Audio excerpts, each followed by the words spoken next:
Asalaamu calaykum ardayda Soomaaliyeed soo dhowaada halkani waa Asim Academy. Casharkeena maanta wuxuu sii daba socdaa casharkii shalay tole waxaan soo qaadanay vowels and consonants. Maanta waxaan qaadan doonaa singulars and plurals. Waxaan qaadan doonaa kelmadaha mufradka ah iyo kelmadaha jamaca. Singulars waa mufradkii, plurals waa jamcii. Singulars kelmadaha keliga ah, plurals kelmadaha sheegaya wadarta sheegaysa waa keli iyo wadar. oo iminka haddii aan idhaahdo qalin waa keli qalinku, qalin quraan ka sheekeynaya. Haddii aan idhaahdo qalimaan waxay noqonaysaa plural ama wadar ama jamac oo waxyaabo badan ba ka hadlaya, qalimaan badan ba ka hadlaya. waaye haddaba singular formka markaan ka hadlaya singular haddii aan ka bixino definition ama qeexitaan yar oo kooban haddaan ka bixino, singular waxa weeye the form of a word used when talking or writing about one thing. The form of a word used when talking or writing about one thing. Waa qaabka ay leedahay kelmad marka laga hadlayo ama wax laga qorayo one thing, hal wax laga qorayo. waaye pluralka aan gudubno. Plural tacriifkeeda kooban waxa weeye form of a word which expresses more than one. Form of a word which expresses more than one. Waa qaabka ay leedahay kelmadi. Form of a word which expresses kaas oo cabiraya more than one, in ka badan hal. oo jamacaba wuxuu ka bilaabmaa jamaca laga sheekeeyo, pluralka laga sheekeeyaaba wixii hal ka badan waxaa loo tixgelinayaa inay yihiin jamac, inay yihiin plural, inay yihiin.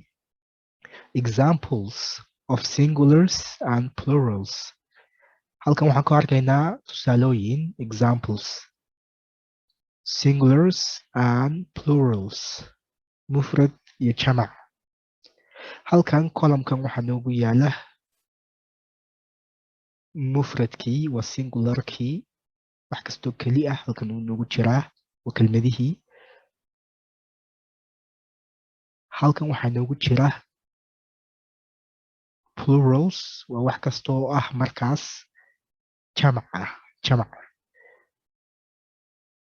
Halkan waxaa noogu jira singulars, waa kelmadihii mufradka ahaa. Halkanna waxaa noogu jira plurals, waa kelmadihii jamac ahaa. kelmadda koobaad aan ku bilaabo teacher. Teacher waa macalin. Teachers bay noqonaysaa. Teachers marka jamaca noqoto. Teachers macalimiin. Lady. Lady waa haweeney. Lady haweeney. Ladies waa dumar weeye markaas noqonaysaa. Monkey markaas. Monkey waa daanyeer. Monkey daanyeer. Monkey odhan maysid, waxaan hadda jeer ugu dhawaaqayna halkaas monkey. Monkey daanyeer waxay noqonaysaa haddaan jamac ka dhigo monkeys. Monkeys daanyeero. Monkeys daanyeero. Grape kelmaddan grape waa cinab. Cinabka la cuno ayaa la idhahdaa grape. Grape cinab. Grape cinab. Jamcu wuxuu noqonayaa grapes cinabyo. Grapes cinabyo. Grapes cinabyo. Watch markan waa saacad. Watch saacad. Watch saacad. Jamac markan ka dhigayo maxay noqonaysaa watches saacado. Watches saacado.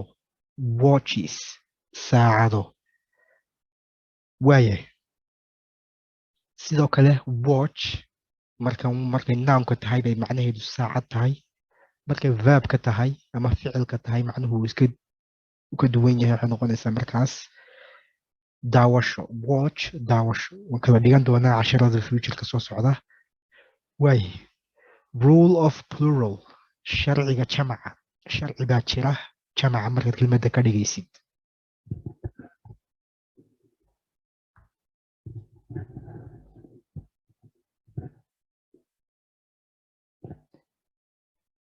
sharcigu wuxuu noo odhanayaa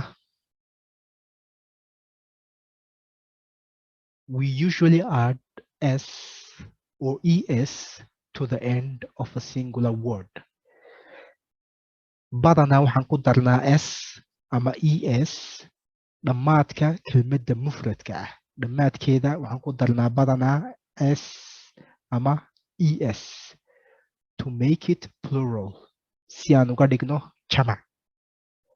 haddaba halkan condition baa imanaya shuruud baa imanaysa shuruud waxay leedahay if the word ends with haddii ay kelmaddu ku dhammaato if the word ends with haddii ay kelmaddu ku dhammaato the following letters xarfaha soo socda we automatically add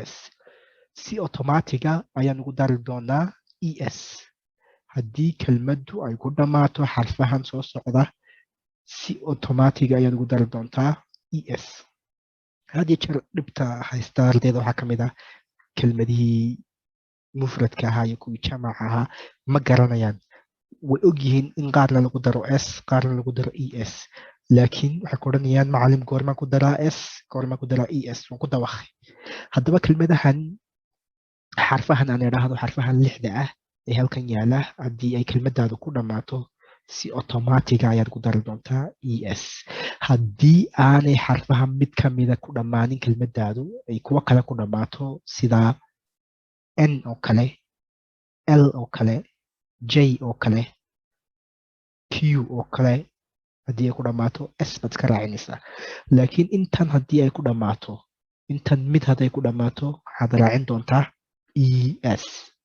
es aad uga dhigtid maxay plural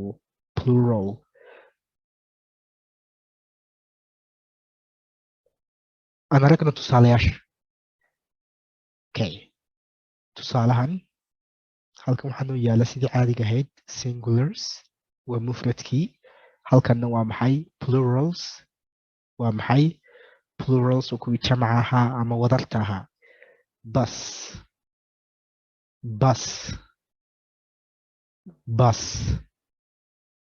bus waxay noqotay buses bus sidaan garanaysid waa baska la raaco af ingiriisi waxaa la yidhahdaa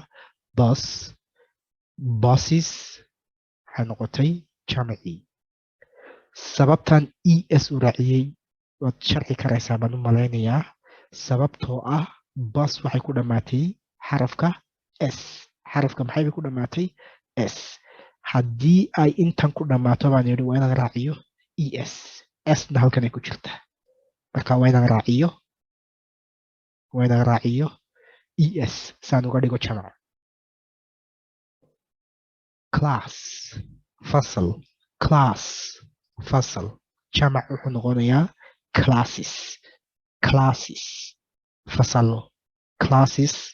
fasalo haddaba sababtan halkan es u raaciyey waad fahmi karaysaa sababta oo halkan waxay ku dhammaatay class ss haddii aan dib ugu noqonno sharcigeenii haddii kelmaddu ss ku dhammaato waa inaan automatically raaciyo es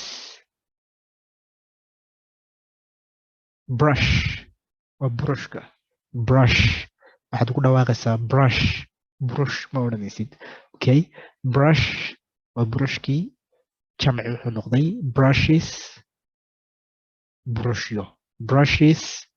brushyo waayahay sababtan es u raacinaya halkan markan jamaca ka dhigayo sababtu waxay tahay waxay ku dhammaatay sh oo haddii ay sharcigeenii dib ugu noqono sharcigu wuxuuna leeyahay sh haddii ay ku dhammaato kelmadaadu waxaad automatically raacinaysaa es saad uga dhigtid jamac kelmadeena xigtaa waa lunch macnaheedu waxa weeye qadow si aan uga dhigo wadar waa inaan idhaahdo ama uga dhigo jamac waa inaan idhaahdo lunches qadooyin sababtan es u raaciyey waad fahmi karaysaa sababtu waxay tahay lunch waxay ku dhammaatay ch oo haddii ay kelmadaygu ku dhammaato ch sida halkan nooga muuqata waa inaan automatically raaciyo es saan uga dhigo jamac kelmadaynu xigta waa box box xarafkay ku dhammaanaysaa waxa weeye x eges maaha san hore soo sheegnay waa x waay haddii ay kelmadaydu ku dhammaato x san jamac uga dhigo wayna es raaciyo waxay noqonaysaa boxes boxes box waa kartoon boxes waa karaton jamac bay noqonaysaa markaa karaton boxes karaton box karton waaye sababtan es ta raaciyeed fahmi karaysaa waayo waxay ku dhammaatay x haddii ay halkan x ku dhammaato waxaa la yidhi automatically waana raaciyo es si automatiga ayaan u raacinayaa es quiz quiz waxaa la idhahdaa imtixaanka degdega loo galo imtixaanka ingida la sogeysinba badan kala galaa quizka waa sida layliga oo kale classka markaad ku sugan tahay ayaa macalinku u qaybiyaa ardayga lagu qiimeeyaa quiz waa imtixaanka kediska ah quizzes waa imtixaamada kediska ah markan jamac bay noqotay quiz waxaan ku darayaa es san jamac uga dhigo waayo waxay ku dhammaatay z ama z ayay ku dhammaatay markaas wayna es raaciyo san uga dhigo plural waay to make these singulars plural saaad uga dhigtid kelmadahan mufradka ah kuwa jamaca change y into I then add es to the end of the singular word waxaa la yidhi si aad uga dhigtid kelmadahan kuwa jamaca waa inaad y-da ugu dambaysa ay u bedeshaa kadibna aad raacisaa es if the letter before y is a consonant laakiin sharcigaad u eegaysid wuxuu yahay haddii kelmadda ka horeysa y kelmadda y ka horeysa aan idhaahda xarafka y ka horeeya uu yahay consonant hadduu shibana yahay ydaad bedelaysaa I baad u bedelaysaa kadib waxaad raacinaysaa es waay tusaalahanaad ku arkaysaa ku fahmaysaa city okay becomes cities waxay noqon doontaa cities city waa migaalo waa mufrad becomes cities waxay noqonaysaa magaalooyin marka halkan waxaa noo yaala mufradkii halkanna waxaa noo yaala jamcii haddaba ydeenii I baan u bedelnay saad arkaysid halkaas kadibna waxaan raacinay es saan uga dhigno jamac laakiin iska bedeli mayno waxaan arkaynaa suu sharcigu sheegayo kelmadda y ayaan dul tegayaa xarafka ka horeeyaan eegayaa xarafka ka horeeya oo t ah ayaan eegayaa haddii xarafkaas uu noqdo xaraf consonant ah ama shibana ah I baan u bedelayaa y-da kadib waxaan raacinayaa es wadi fahantay haddaba saad og tahay t oo halkan noo taala waxa weeye consonant waa shibane oo vowelku wuxuu ahaa 5 qura waa a e i o u intaas ayaa la odhanaya vowel intaa mid ka midana maaha t marka waxaad u aqoonsanaysaa inay tahay consonant haddaba consonant buu noqday sharcigii waan saxnay tallaabada labaadan qaadayna waxay tahay y inaan I u bedelno taasoo aniga u bedelnay ydii baa meesha ka saarnay kadibna waxaan raacinay maxay es okay cities bay noqotay baby kelmad labaad tusaale kale baby waa nuunaha baby nuune becomes babies waxay noqonaysaa nuunayaal waay sidii caadiga ahayd sharcigan ku waafajinayaa waxaan eegayaa baby ydan dul tegi doonaa waxaan arki doonaa xarafka ka horeeya waa b waxaan isweydiinayaa ba consonant ba mise waa vowel b waxay noqotay consonant haddii ay b consonant noqotay y-da waxaan u bedelayaa I. tallaabada xigta waxay tahay waanaad es raaciyo. haddaan isku akhriyo waxay noqonaysaa babies nuunayaal. babies nuunayaal. halkan waxaan arkaynaa kelmadaha y bay ku dhammaanayaan, laakiin markan y-da bedeli maysid. y-da I u bedeli maysid. waxaad raacinaysaa s qura. waxaad raacinaysaa s. we add s. waxaan ku darnaa an s baan ku darnaa if the letter before y is a vowel. haddii xarafka ka horeeya y uu yahay shaqal vowel. for example, tusaale ahaan key waa furaha. becomes waxay noqonaysaa keys furayaal. keys furayaal. monkey daanyeer. monkey daanyeer. becomes waxay noqonaysaa monkeys daanyeero.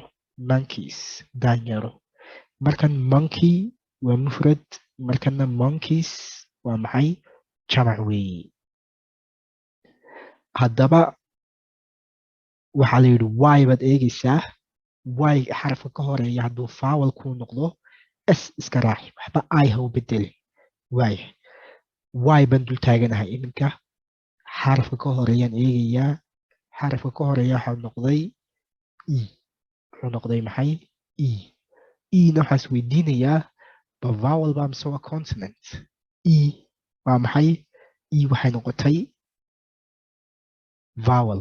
oo vowelkeeda mar labaad kugu celiyo, waxaan filayaa inaad xafidsan tahay. vowelkii wuxuu ahaa a, e, i, o, u. marka kelmadani bay noqonaysaa.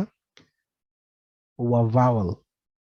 haddaba vowel hadduu yahay waxaana yidhi I-da waxba ha u bedelin, y-da I ha u bedelin, just s un raaci saad uga dhigtid jamac. waxay noqotay keys. monkey waxay ku dhammaatay y-da maxaa ka horeeya na waa maxay? vowel. marka s unbaan iska raacinayaa, waxba y-da bedeli maayo. maxaan samaynayaa?